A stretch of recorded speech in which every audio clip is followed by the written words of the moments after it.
जय श्री कृष्णा। राधे राधे। आज हम सुनेंगे कार्तिक मास अध्याय 21। आप सभी का दिन शुभ हो। भगवान श्री कृष्ण और राधा माँ की कृपा सदा आप और आपके परिवार पर बनी रहे। आज के अध्याय का शुभारंभ करते हैं कार्तिक स्नान की कहानी से। एक नगर में एक ब्राह्मण दंपति रहते थे। वे दोनों प्रतिदिन 7 कोस दूर गंगा और यमुना नदी में स्नान करने जाते थे। इतनी दूर आने जाने से ब्राह्मण की पत्नी थक जाती थी। एक दिन उसने अपने पति से कहा कि हमारा एक पुत्र होता तो कितना अच्छा रहता। पुत्र का विवाह करते हमारी बहू आती तो हमें घर पर वापस जाने पर खाना बना हुआ मिलता और बहू घर का काम भी कर देती। अपनी पत्नी की बात सुनकर ब्राह्मण ने कहा कि तूने जो बात कही वो बिल्कुल सही है। चल मैं तेरे लिए बहू ला ही देता हूँ। ब्राह्मण ने कहा कि एक पोटली में आटा डालकर कुछ मोहरे रख दे। ब्राह्मण के कहे अनुसार उसने यानी ब्राह्मणी ने पोटली बांधकर दे दी। पोटली लेकर ब्राह्मण चला गया। ब्राह्मण को सफर के दौरान यमुना के किनारे बहुत ही सुंदर लड़कियां दिखाई दी। वे रेत में घर बनाकर खेल रही थी। उनमें से एक लड़की ने कहा कि मैं अपना घर नहीं बिगाड़ूंगी, मुझे तो रहने के लिए ये घर चाहिए। लड़की की बात सुनकर ब्राह्मण मन ही मन सोचने लगा कि बहू बनाने के लिए यही लड़की उचित है। जब वह लड़की जाने लगी तो ब्राह्मण भी उसके पीछे पीछे उसके घर तक चला गया। वहां जाकर ब्राह्मण ने उस लड़की से कहा, बेटी, कार्तिक मास चल रहा है, इसलिए मैं किसी के घर खाना नहीं खाता। मैं अपने साथ आटा लेकर आया हूँ। तुम अपनी माता से पूछो कि क्या वह मेरे लिए आटा छानकर 4 रोटी बना देगी। यदि वह मेरा आटा छानकर रोटी बनाएगी तो मैं रोटी खा लूंगा। लड़की ने जाकर अपनी माँ को ये सारी बात बताई। माँ ने कहा, ठीक है, जाकर ब्राह्मण देव से कह दो कि वह अपना आटा मुझे दे दे, मैं रोटी बना दूंगी। जब आटा छानने लगी तो आटे में से मोहरे निकले। वह सोचने लगी कि जिसके आटे में इतनी मोहरे हैं उसके घर में कितनी मोहरे होंगी। जब ब्राह्मण खाना खाने बैठा तो लड़की की माँ ने उस ब्राह्मण से पूछ ही लिया, क्या आपका कोई लड़का है और क्या आप उस लड़की की सगाई करने जा रही हो। यह सुनकर ब्राह्मण ने कहा कि मेरा लड़का तो काशी में पढ़ने गया हुआ है, लेकिन यदि तुम कहो तो खांड कटोरे से विवाह करके तुम्हारी बेटी को अपने साथ ले जाऊं। लड़की की माँ ने कहा, ठीक है ब्राह्मण देव। इस पर लड़की की माँ ने लड़की की खांड कटोरे से शादी करके ब्राह्मण के साथ भेज दिया। ब्राह्मण ने घर आकर कहा, रामू की माँ, दरवाजा खोलकर देख, मैं तेरे लिए बहू लेकर आया हूँ। ब्राह्मण की पत्नी भीतर से ही बोली, हमारे तो कोई बेटा बेटी नहीं है तो बहू कहाँ से लाए। दुनिया ताने मारती है, अब आप भी मारने लगे। ब्राह्मण ने कहा, तो दरवाजा तो खोल कर देख। जब ब्राह्मणी ने दरवाजा खोला तो सामने बहू को खड़ी देखा। उसने बहू का स्वागत किया और आदर सत्कार से अंदर ले गई।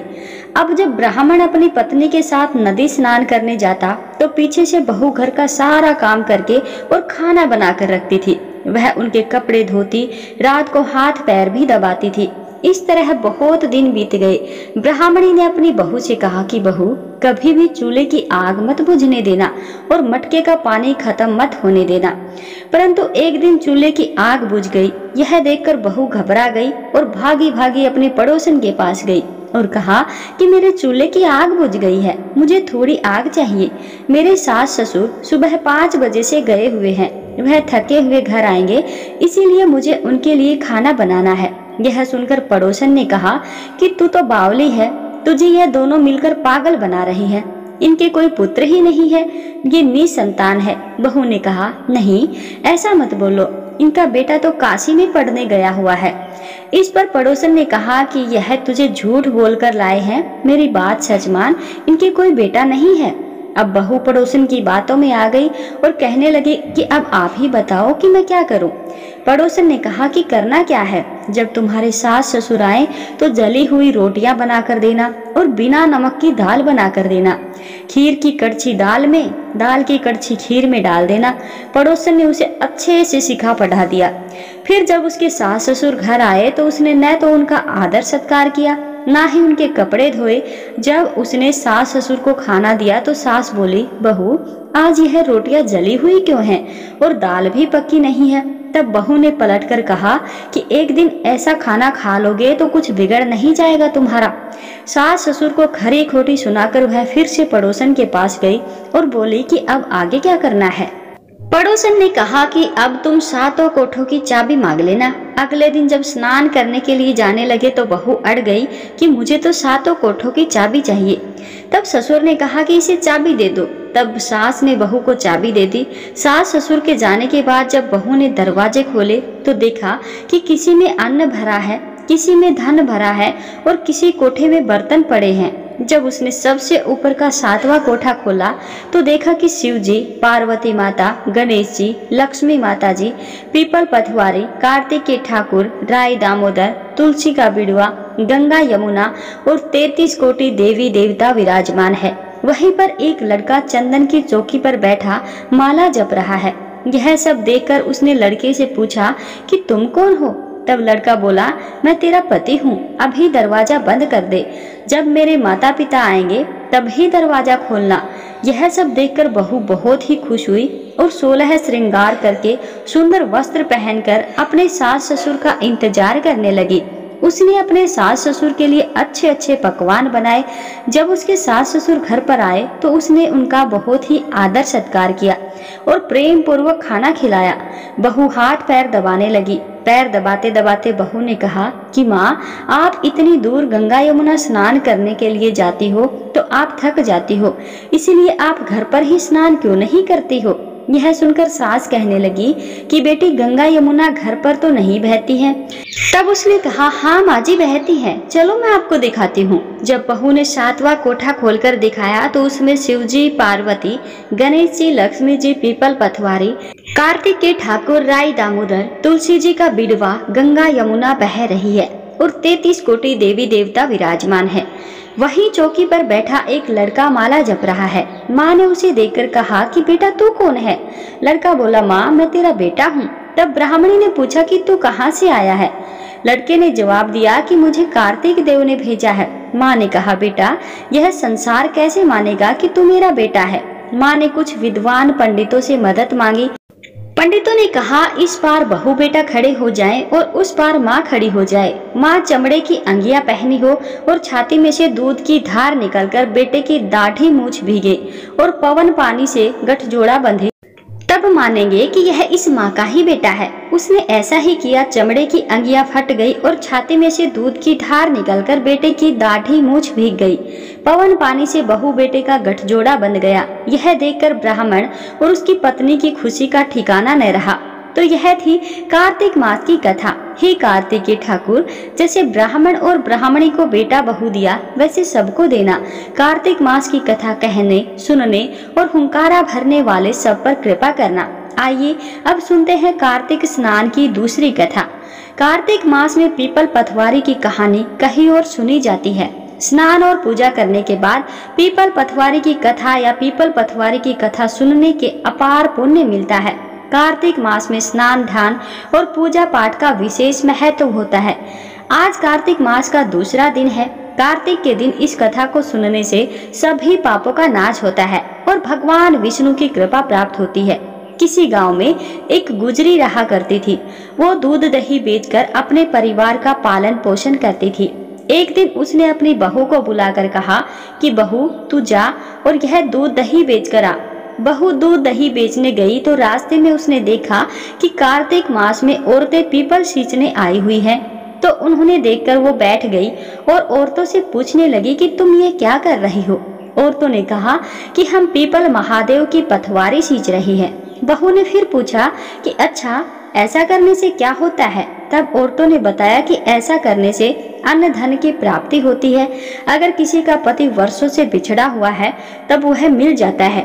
औरतों की सारी बात सुनकर वह गुजरी की बहू बोली कि तुम तो पानी से सींच रही हो, मैं तो दूध दही से सींचूंगी। अब गुजरी की बहू हर रोज आती और सारा दूध दही से पीपल की पथवारी को सींच जाती। उसकी सास उसे वापस आने लौटने पर हर रोज पैसों के बारे में पूछती तो वह कह देती कि माँ जी, कार्तिक का महीना खत्म होने दो, तब मैं सारे पैसे लाकर दे दूंगी। कार्तिक का महीना पूरा होने पर पूर्णिमा आ गई। तब वह गुजरी की बहू पीपल की पथवारी के पास धरना देकर बैठ गई। पीपल ने उसे पूछा कि तू यहाँ पर क्यों पड़ी हुई है? गुजरी की बहू बोली कि मेरी सास दूध दही के पैसे आज मांगने वाली है, लेकिन मैंने तो पूरे महीने पीपल के पेड़ को दूध और दही से सींचा है, अब मुझे पैसे चाहिए। पीपल ने कहा, मेरे पास पैसे नहीं हैं। यह भाटे, डंडे, सूखे पत्ते और पान पड़े हैं, यह सब ले जा और गुल्लक में ले जाकर रख देना। बहू घर पर पहुंची। घर जाने पर सास ने पूछा कि बहू बता, पैसे लाई है? बहू कहने लगी, माँ जी लाई हूँ और मैंने गुल्लक में भी रख दिए हैं। सास ने गुल्लक खोलकर देखा तो उसकी आंखें खुली की खुली रह गई। गुल्लक में से हीरे मोती जगमगा रहे थे। सारे सूखे पत्ते धन में बदल गए थे, जिन्हें देखकर सास कहने लगी, अरे बहू, इतना धन कहाँ से लाई है? बहू सीधी सादी थी। उसने अपनी सास को सारी बातें सच सच बता दी कि उसने तो दूध दही से पीपल की पथवारी सींच दी थी और पैसे मांगने पर पीपल के पत्ते, डंडे और भाटे पीपल ने दिए थे और वह गुल्लक में रखने से हीरे मोती बन गए। अब बहू की बात सुनकर सास बोली कि बहू, तब तो मैं भी पीपल की पथवारी सींचने जाऊंगी। अब सास दूध दही को बेच आती और उसके बाद दूध दही की हांडी धोकर पीपल की पथवारी में रखाती थी। घर आकर वह अपनी बहू से कहती कि बहू, तू आज मुझसे पैसे मांग। बहू कहती, माँ जी, कभी बहू भी सास से पैसे मांगती है क्या? फिर सास ने बार बार कहने पर आखिरकार बहू ने सास को पैसे लाने के लिए कहा। अर्थात सास एक दिन पीपल के पास धरना देकर बैठ गई। पीपल ने सास को फाटे, पत्ते, डंडे और सूखे पत्ते दे दिए और सास ने घर आकर गुल्लक में वह सब ले जाकर रख दिए। सास के कहने पर बहू ने गुल्लक फोड़ी तो देखा कि उसमें तो कीड़े मकोड़े चल रहे हैं। बहू ने सास से पूछा कि माँ जी, यह सब क्या है? सास कीड़ों को देखकर बोली कि पीपल पथवारी ने तुझे धन दिया, लेकिन मुझे कीड़े मकोड़े क्यों दिए? इस पर सभी औरतें बोले कि तुम्हारी बहू ने यह सब सच्चे मन से किया था, लेकिन तुमने तो धन के लालच में आकर यह सब किया है। इसीलिए हाथ जोड़कर इस कथा के अंत में कहना चाहिए कि हे पथवारी माता, जैसा आपने बहू को दिया वैसा ही सब भक्तों को देना। इस कथा को कहते सुनते हुकारा भरते सभी भक्तों को धन दौलत आपका आशीर्वाद देना। अब आइए सुनते हैं कार्तिक महात्म्य में आगे का अध्याय। नैमिषारण्य तीर्थ में सूत जी से इतनी कथाएं सुनने के बाद ऋषि मुनियों ने निवेदन किया, हे सूत जी, अब आप कृपा करके भगवान के चरणों से उत्पन्न हुए गंगा जी का महात्म्य सुनाइए। तब सूत जी बोले, हे ऋषियों, इस संबंध में नारद मुनि ने जो कुछ राजा पृथु से कहा था वही मैं तुमको सुनाता हूँ, ध्यान पूर्वक सुनो। समस्त देवताओं और दैत्यों को उत्पन्न करने वाले महर्षि कश्यप जी की दो पत्नियां थी। एक पत्नी का नाम अदिति था और दूसरी का दिति। अदिति के पुत्र देवता कहलाए तथा दिति से दैत्यों की उत्पत्ति हुई। भाई होते हुए भी देवताओं तथा दैत्यों में जन्म से ही परस्पर वैमनस्य चला आ रहा था। कालांतर में प्रहलाद का पुत्र और विरोचन का पुत्र दैत्यराज बलि दैत्यों का राजा बना। उसकी सेना अत्यंत विशाल थी। समस्त पृथ्वी पर विजय प्राप्त करने के बाद उसने स्वर्ग पर अधिकार जमाने के लिए देवताओं पर चढ़ाई कर दी। अपने राज्य को दैत्यों से घिरा हुआ देखकर इंद्र सहित सभी देवता युद्ध करने के लिए मैदान में आ डटे। अत्यंत घोर संग्राम हुआ जो अनेक वर्षों तक चलता रहा। जब देवताओं ने देखा कि दैत्यों की शक्ति में कोई कमी नहीं आई और वे निरंतर आगे बढ़ रहे हैं, तो देवता मैदान छोड़कर भाग खड़े हुए।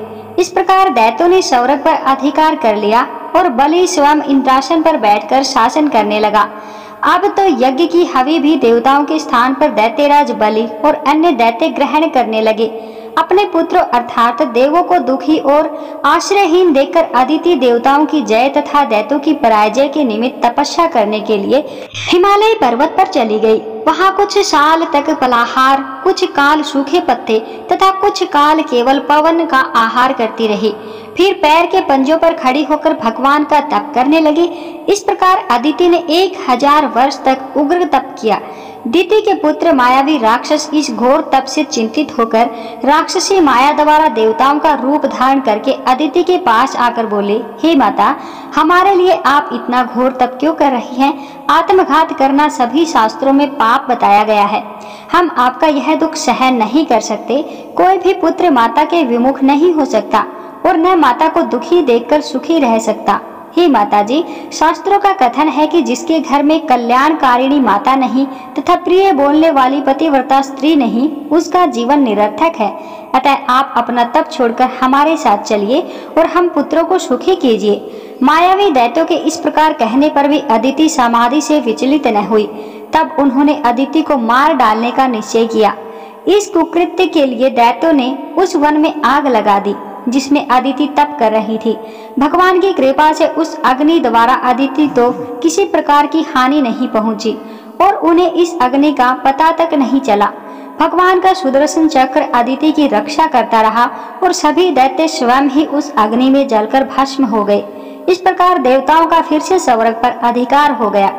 सूत जी के इस प्रकार कहने पर ऋषि आश्चर्यपूर्वक कहने लगे, हे सूत जी, कितने विस्मय की बात है कि अदिति अग्नि में नहीं जली और न उसे इसका पता ही चला। तब सूत जी बोले, हे ऋषियों, इसमें आश्चर्य की क्या बात है। जिन भगवान के स्मरण मात्र से समस्त संकट दूर हो जाते हैं, उनका ध्यान करने वाले भक्त को भला कौन कष्ट दे सकता है। जब अग्नि शांत हुई तब भगवान विष्णु स्वयं अदिति के सामने प्रकट हुए और बोले, हे देव माता, तुम्हारे इस कठिन तप से हम अति प्रसन्न हैं। आप इच्छित वरदान मांगिए। भगवान विष्णु को अपने सम्मुख साक्षात उपस्थित देखकर अदिति ने विनम्र भाव से भगवान की स्तुति करते हुए कहा, भगवान, आपके स्मरण मात्र से समस्त कलेश दूर हो जाते हैं और आपके चरण कमलों की सेवा करके भक्तजन परम सिद्धि को प्राप्त करते हैं। ऐसे भगवान को नमस्कार है। देवता, नदी तथा समुद्र आदि सभी कुछ आप ही हैं। अतः आप मेरे पुत्रों की रक्षा कीजिए तथा निसंकट राज्य दीजिए। अदिति के ये वचन सुनकर भगवान कहने लगे, हे देव माता, अब मैं पुत्र रूप में तुम्हारे यहाँ जन्म लेकर असुरों का संहार करूंगा।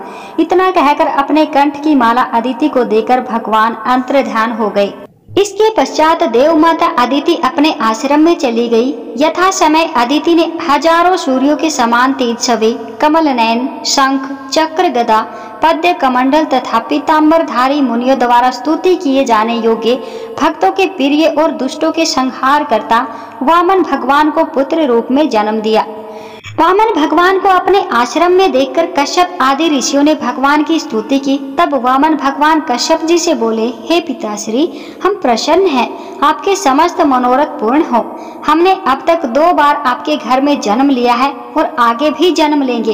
उधर राजा बलि ने दैत्य गुरु श्री शुक्राचार्य की अध्यक्षता में बड़ा भारी यज्ञ प्रारंभ किया, जिसमें हवि ग्रहण करने के लिए उन्होंने लक्ष्मी जी सहित विष्णु भगवान का आह्वान किया। उसी समय भगवान वटुक ब्रह्मचारी के रूप में वहां पर उपस्थित हुए। भगवान के बोने ब्रह्मचारी रूप में होते हुए भी ऋषि लोग ज्ञान दृष्टि से उनको पहचान गए। उन्हें देखकर दानव गुरु शुक्राचार्य ने राजा बलि की सारी स्थिति से अवगत करा दिया। आज का अध्याय यहीं पर समाप्त हुआ। आगे का वृतांत आप अगले अध्याय में सुनेंगे। तब तक के लिए सभी को जय श्री कृष्णा, राधे राधे।